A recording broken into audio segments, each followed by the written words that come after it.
In this video, I'm going to show you how to set up a CRM for your fitness business inside Go High Level in less than like 20 minutes. So let's jump right in. My name is Matt and I help online coaches automate their fitness business, and CRMs is my bread and butter. This is what I build every day for coaches, and this is what I'm seeing works the best for a lot of coaches. Before we get started, if you haven't used Go High Level before, it's just an online marketing tool that allows you to build CRMs, landing pages, communicate with clients, automations, all that kind of stuff. So if you're just new to GHL, I'm going to be going through like the CRMs feature, which is the opportunities tab. And we're going to talk through why each stage is going to be there. I've set up a brand new sub account. I've got some sleep in my eye, and we're going to get started on that right now. So when you load into GHL, it's going to have some example data. If you just have a look in the contacts tab, you'll see a few people already populated in there. You can just delete this. However, we're going to use it for the time being, and we'll be able to jump in and use that as example data. So once we've logged into GHL and we're signed in and you've got everything ready to go, you've got a cup of tea, a cup of coffee, we're going to go into the opportunities tab. And we're going to open it up and have a look and see what's in there. Now, it never used to do this, but it populates with a custom pipeline, a marketing pipeline. I don't think this is a good pipeline. I'm actually going to delete it entirely. We're not even going to build off it because I think building our own is more important for online coaches. Online coaches follow a unique process. It's different to a lot of marketing agencies where there's proposals, where there's all these different stages to the pipeline. For online fitness coaches is actually so much easier than that. And what I've seen work the absolute best is keep a simple pipeline. So let's get started. In the opportunities tab, we're going to create a new pipeline. Now, there's going to be a couple of different stages that we're going to be adding in. The first thing is going to be calling it like your business name. So I'm just going to call it KOA because that's my business, and then sales. I follow this convention with all of my clients, and then stage name. So what this means is the stage of the sales process that you want to label out. Now, for a lot of online coaches, I'm actually going to create a little Excel drawer here because I think it might be beneficial for people to understand visually what this kind of looks like in the sales process. So a lot of coaches will have a process that kind of looks like this. So they have inquired. So this is exchange of details. Essentially someone raising their hand that they want to be coached by you. You also then have a booked call slash, actually, no, we're not going to put in-person meeting because most of the time it's just booked call now, even with in-person coaches, but predominantly online coaches anyway. So booked call. We then have closed deal. And then if we just copy and paste these across here, we have no show. This is a very common one. CV, and then we have no sale. Cool. So looking at this here, it kind of goes in this kind of format. So these two happen first. So exchange of deal is where the beginning is. So people come in via here, and then they end up inquiring, booking a call, and then from that booked call, there can be kind of three outcomes where these people will end up in a different stage of the pipeline, right? So most of the time with online coaches, there are those three outcomes. It's closed deal, no show, and no sale.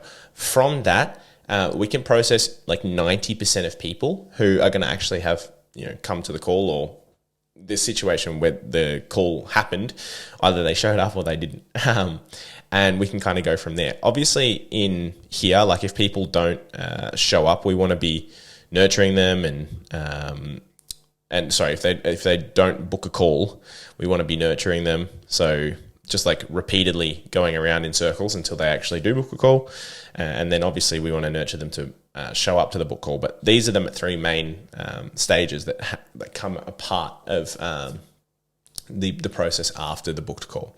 So we're going to name them off in here. We're going to say inquired, not booked. And then we're going to have a booked call, and we're going to have a closed deal, and then we're going to have no show. Oh, the lack of capital letter is going to kill me. No show and no sale. So if we actually going to add one more, it's active client. We save that. And now we're going to have a pipeline, and I'm going to have a look at it in the tab here, and we'll be able to see everything in here. So the majority of the time, I try and keep a pipeline to 6 stages maximum, simply because in like a normal size screen, you can see every stage without having to scroll.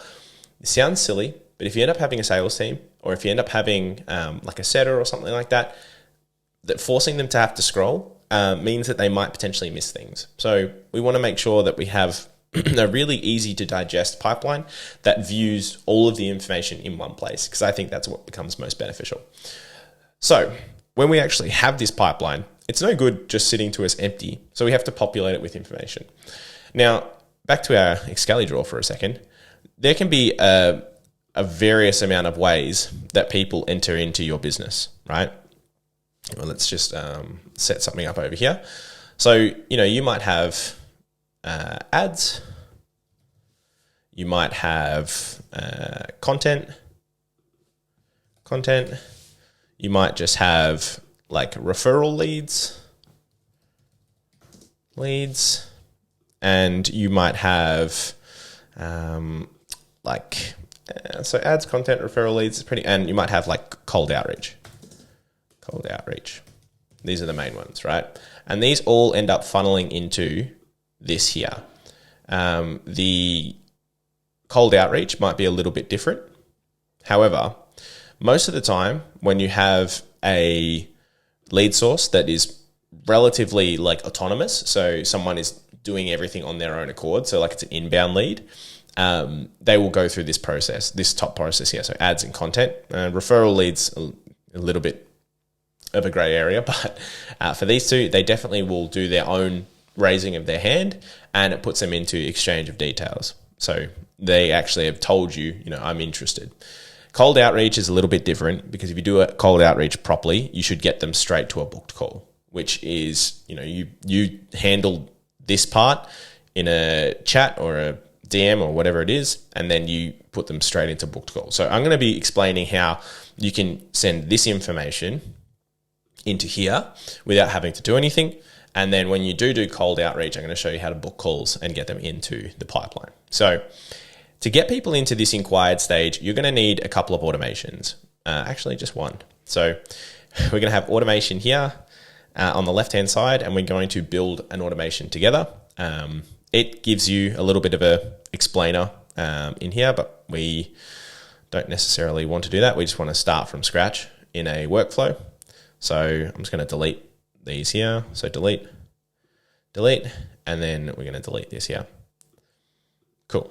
So now we're looking at a couple of different entry points. So content, ads, and referral leads.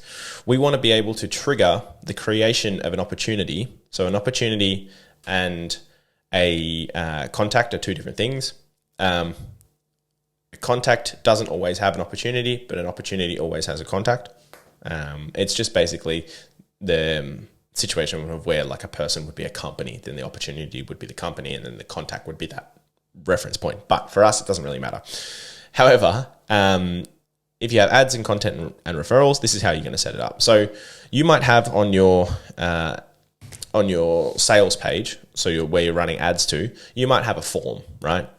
And the form may be just a random form. We actually don't have one in here, so we might need to create one. But your form is just a random form that inputs the data. And we're actually going to go back and set this up first, because I want it to be authentic for you.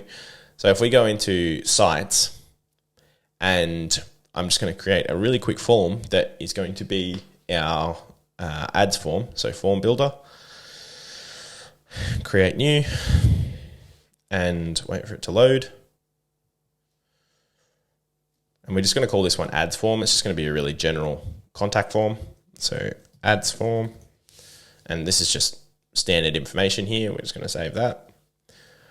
And now if we go back into our workflow, which we should have probably named a little bit better. So new inquiry.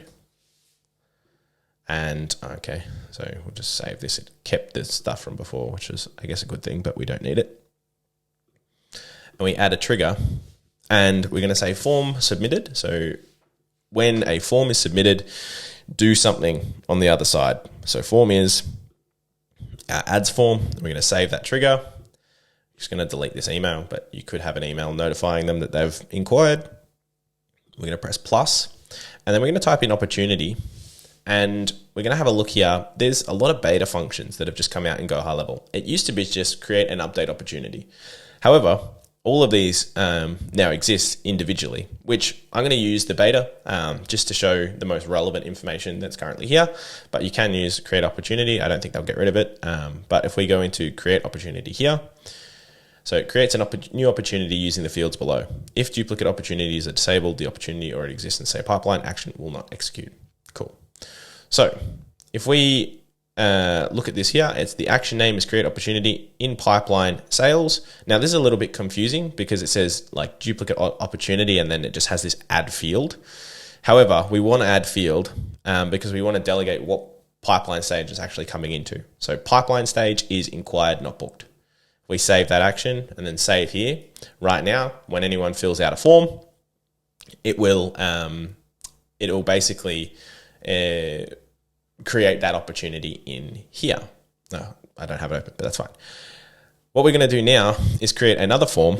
I'm probably just going to duplicate this one and call it content form. So like people coming from your content. So duplicate, and we're going to call it organic. And I'm going to show you something that's really important for lead tracking and metric tracking. And organic form, cool. We've got the exact same form now. It's just different places because when you are running your business, obviously you want to be able to know where people came from. So if they're filling out your ads form, you can say, oh, that person comes from ads. And then if you have an organic form, you say, oh, that person comes from organic. Pretty simple, right? So form submitted again is our trigger.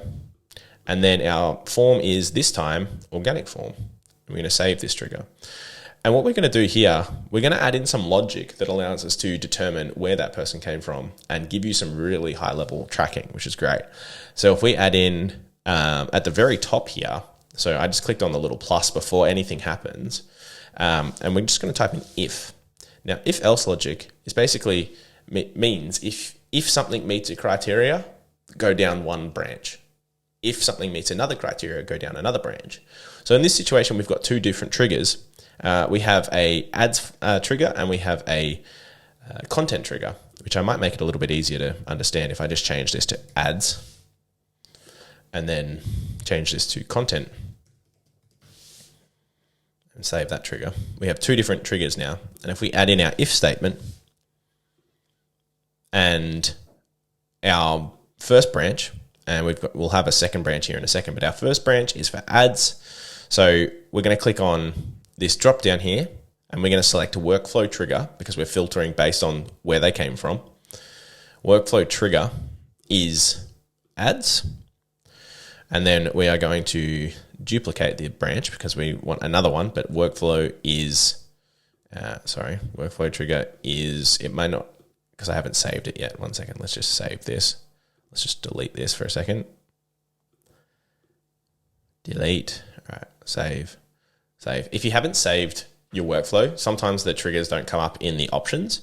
So I've saved that now and I click on conditions and I'll be able to add a branch. So I'm just going to duplicate this branch and then now I've got content available to me. So workflow trigger is ads or workflow trigger is content. So now you'll see here, if workflow trigger is ads, go down this path. If workflow trigger is content, go down this path. And what we're going to do, we're going to copy this opportunity, copy action. We're going to paste it here and we're going to take a look and we're going to see what we can customize in here to make it a little bit more valuable for us. So if we've got fields, pipeline stage, we also want to do opportunity source. So opportunity source is basically where is the person coming from? We're going to say ads. We're going to save action. And then we're going to do the same thing on this side. And we're going to go opportunity source again. And we're going to say content. Save, or organic rather. Let's keep the naming consistent. Organic. We're going to save that action. Now, as you can imagine, you could have multiple different forms over multiple different web pages, platforms, TikTok, Instagram, etc.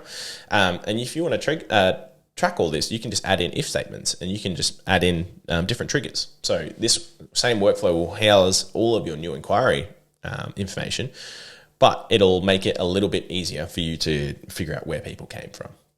So what we're going to do now is probably just add a tag as well. So we're going to say new inquiry ads, and we're going to click on new tag, and then we'll probably just do the exact same thing. So copy, I'm a big copy and paster.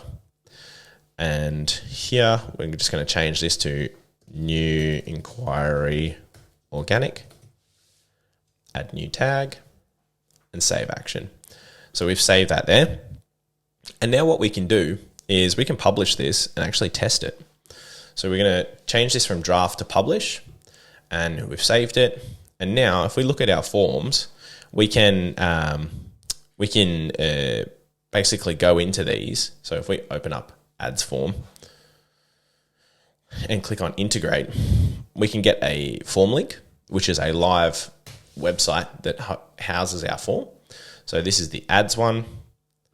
And then if I go back and if I go organic and then click on integrate again and copy form link. Oh, that's the wrong one. Let me just copy form link. Just paste that in there. Why doesn't it like me? Did I save this? Maybe I just need to save this 1 second. Integrate. Open form link. There we go. So we've got our content form and we've got our ads form. So what I'm going to do, I'm going to type in content as my first name and then Matt as my last name. We're going to put in a random phone number and we're going to put in a random email address. So matt.testing at knockonautomation.com. And you don't have to have these hefty checkboxes. We're going to press submit or button in this situation. We haven't renamed anything. And it's literally just going to say, thank you for taking the time to complete this form.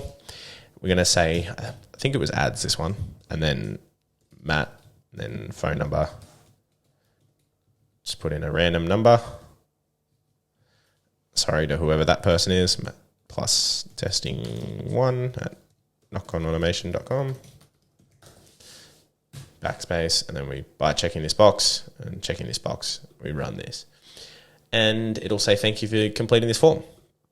Now, if we've done everything right, which I think we have, if we go back into opportunities, we should see two opportunity cards that are waiting for us in inquired not booked, which we do. So if we look here, we've got opportunity source is ads, and we've got opportunity source is organic, and we've got content mat and ads mat, which is perfect. You can see here there's an opportunity value. Now, what that is how much each opportunity is worth to you. Now, for a lot of online coaches, they sometimes don't know what to put in here, which is totally understandable. However, what I put in there is the minimum contract value that you have for a client. So say, for example, you charge $120 a week, and your minimum contract term is 12 weeks. So that's $1,440. If you wanted to, if you're like a pretty seasoned coach and you know your lifetime value, and you would rather run your metrics based on lifetime value, and you know that your lifetime value someone will stay for 24 weeks, then you could put 2880 as the lifetime value. Now, one thing that you can do here is based on ads, you could have lifetime value for people who come through ads and lifetime value of people who come through content, and then you could have a different value associated with them.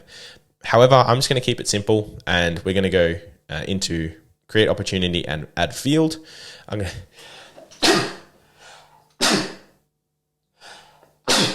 pardon me, I don't often sneeze while making a video, but there you go.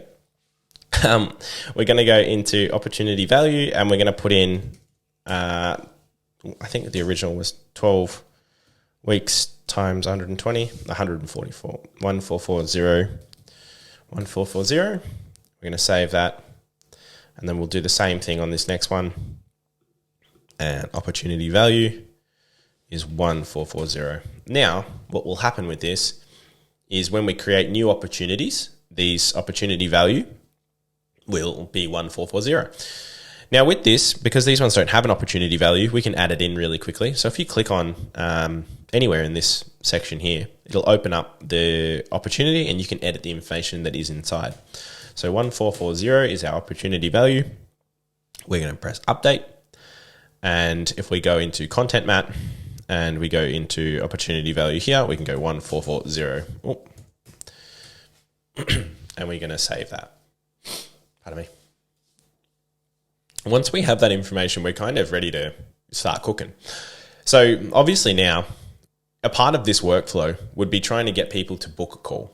So this is where you have to kind of break it down and look at what is actually going to get people to show up to a call, and also what's going to help them actually schedule a time.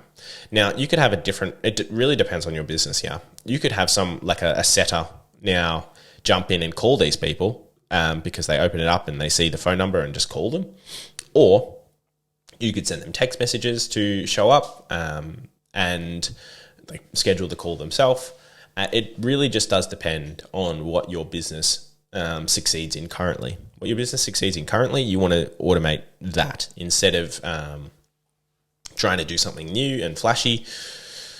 It's a big deal. So once we've got our information in here and we do have a way to book those calls consistently, we need another automation that is going to essentially move them across to that booked call section of the pipeline.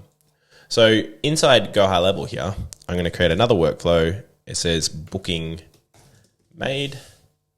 And what we're going to do is we're going to look at the trigger that essentially moves everything along.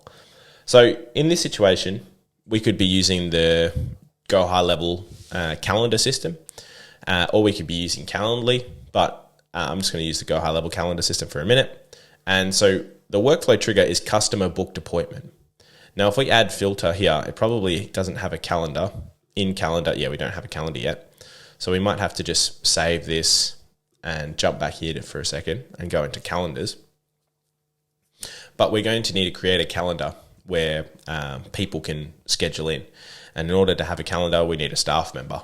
So I'm going to just wait here for a second. Oh, we got Fernando Bulstrode. This is just a random account. Sorry if your name is Fernando Bulstrode and you had an email set up under your name. But we need to create a calendar. So going into calendars, I always use the round robin calendar. And the reason I do that is it's just because it's the easiest one for me to set up. We're going to say Fernando Fitness Coaching, and our custom widget, Fernando. This can be anything you want. I'm just going to leave this this data the exact same, and we're just going to close that. Now we have a calendar. So if we refresh this, my dog is actually here. He's come to hang out. If we refresh this, I don't know if you probably can't see him in the background, and now we go back into appointment booked. So customer booked appointment. We can add the filter of selecting the calendar, Fernando Fitness Coaching, and save trigger. So we just save that really quickly, and then we need to move our contacts along in our pipeline. So the first thing that we need to do is type in update. So we will be using update opportunity. And what this does is if a find opportunity action is present, it updates the matching record. Otherwise, it updates the opportunity triggering the workflow. If neither is found, nothing happens. So this here is a little bit confusing because it's a new feature, and I think we actually have to use find opportunity beforehand now, which is a little bit silly. So find opportunity and opportunity to be found, most recently created opportunity. Yeah, that's fine. And save action. And it's going to give us two actions, opportunity found or opportunity not found. But I'm just going to use the easy way to do this. which is the old school one. So create/update opportunity. And what this is going to do, so in pipeline sales, in pipeline stage, booked call, right?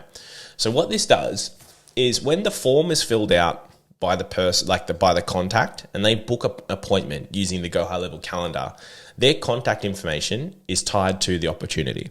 When they see that this contact has booked an appointment, they associate the opportunity in the pipeline with that contact, meaning that we can manipulate the opportunity in an easy way. So all we need to do is literally put in pipeline KOA sales and in pipeline booked call.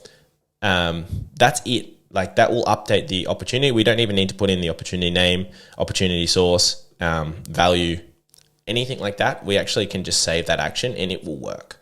The reason why that works is because it already knows who the contact is, who's triggering this automation. Because when someone books an appointment, if I show you really quickly, if we just share this calendar and we put this in here, it's going to ask for some contact information when we actually schedule this, right? So first name, last name, phone, and email. And if I was to publish this, so I'm just going to X that really quickly and save this. If I was to publish this workflow and use some of the data that I used in my testing, we would be able to move one of the booked calls across. So we're going to use this one here. So the phone number I put in, I'm just going to copy this across really quickly. And then the email is this one. And I just typed ads Matt. And if I press schedule meeting, it should now take me into a booked call stage. So I've had my meeting scheduled. If I refresh this, I don't even need to refresh it because it already had done it, but I'd already pressed Command R in the meantime. Wait for it to load. It is now sitting in booked call, where you can see on the 9th of May, in 20 minutes, I have a meeting at 9 a.m. now with Matt. So that is how you can move people from inquiry to book call.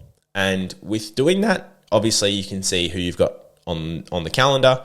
If you go into this calendars tab now, you'll be able to see some appointments for Fernando. If that's you, then you'll see an appointment right here for who you've got to jump in with, right? If we take this one step further and think about how the next few stages work, obviously we've got closed deal, no show, no sale, and active client. When you have a closed deal, obviously you want something to happen after that. And this is where it comes down to your specific business. However, I'm going to show you the workflow really quickly of just like when a pipeline stage changes, because this is the only one that is handled manually. So when I say handled manually, after the book call, no one knows what the outcome of that call was but you. So you have to click and drag this somewhere, right? So you have to move it along. And in our workflow, so it's our third workflow, close deal, because you need a separate one for each stage. You're going to click on add trigger and you're going to type in opportunity. And we're going to look at, pipeline stage changed, not opportunity stage changed. So it's pipeline stage change. So when pipeline stage changed and the filter is in pipeline sales and then add filter, really important that you add the filter. Pipeline stage is closed deal. That's what's going to start this workflow and this automation. So obviously you're going to send an SMS. It's going to be like, welcome to coaching. And then you have like all of your onboarding actions in here. We're going to save that. We're going to then put in you might have a document, which is a contract. You might send a contract. I don't have any in here, I don't think. So I can't really send you an example. And you might add a tag. So tag. And it might be like closed deal. We add that tag. And we save that action and publish that. So that now, when we shift ads Matt to closed deal, he will get that tag essentially, and he'll be sent that message, but we don't have a phone number on this account. So it doesn't have the information there. But if we go into closed deal enrollment history, we can see ads Matt is currently going through the workflow execution. So this workflow execution history, you can see what stages I've gone through. So have had a tag added to me and it's attempted to send an SMS, which would have failed. And now you have a couple of things that you can do here.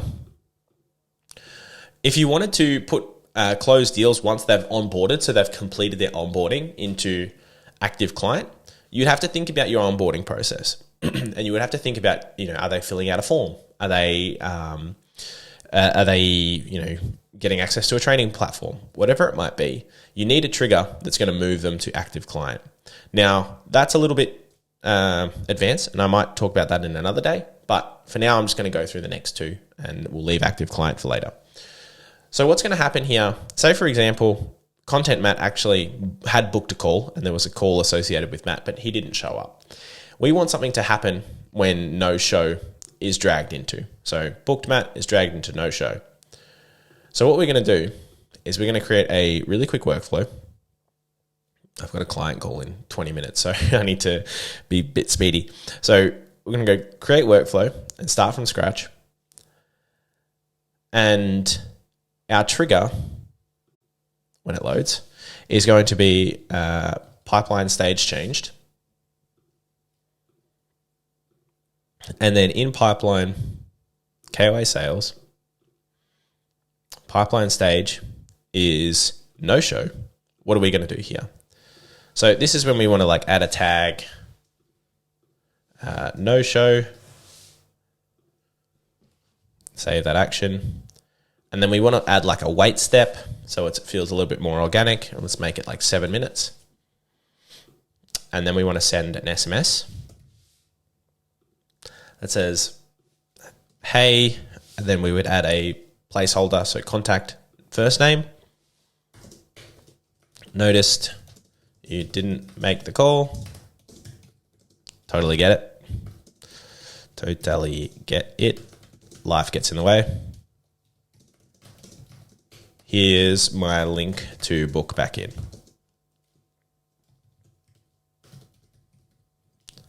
Cool. And basically you would have just reminders in here. So more wait steps, more SMSs, more wait step, more SMSs to get them to show up. So this one would be no show. So if we save that. So say for example, booked call Matt. Did I publish this? No, publish. Content Matt was dragged into no show. Content Matt also should now have a new tag that is no show. So if we click on his details here and we see this tag is no show. And obviously those SMSs will send in 7 minutes. However, we don't have a phone number associated, so it's not going to do it. All right. Next one is no sale. So no sale, it's pretty much the exact same process as no show. So I'm just going to duplicate the no show one. However, the way that I approach no sale is different. I'm not actually going to share it because it's a little bit not proprietary, but if you jump on a call, I'll show you how we get consistent downsells with this automation. But basically what we're going to do is duplicate this workflow and call it no sale. And we're going to backspace this. Create. And once we have, we're going to open it up and we're going to adjust a few things. So pipeline stage changed is no sale. And then we're going to change the tag to no sale. Add new tag, save action. And what we would do here is build the workflow that basically runs to try and convert no sales, just giving you an opportunity to close deals when you don't actually succeed with the purchase. So Content Matt could be a booked call and then you drag them into no sale. This is a really simple but high level, pardon the pun, CRM that you can use to run your entire business. It does not need to be more complicated with this. If you, for example, run a 2-step call sequence where you have a triage call, then you would just have like inquired, not booked, booked triage call, and then booked like sales call. That's fine. But honestly, stick to closed deal, no show, and no sale. It's going to help you significantly. I think that this is really good. I think it's really simple. And a lot of my coaches who use this make a lot of money. So I am taking on new clients. If you wanted to inquire below and discuss how I can build out a full CRM that's tailored to your business, that would be great. If you want free resources just to do it yourself, you can join my school community and you can do it yourself. There's a full guide on how to build this. I did film it in 2023, maybe a little bit earlier. So some of the features are a little bit outdated. However, all of it is still conceptually relevant. So hope you guys are having a good day, and I'll speak to you again soon.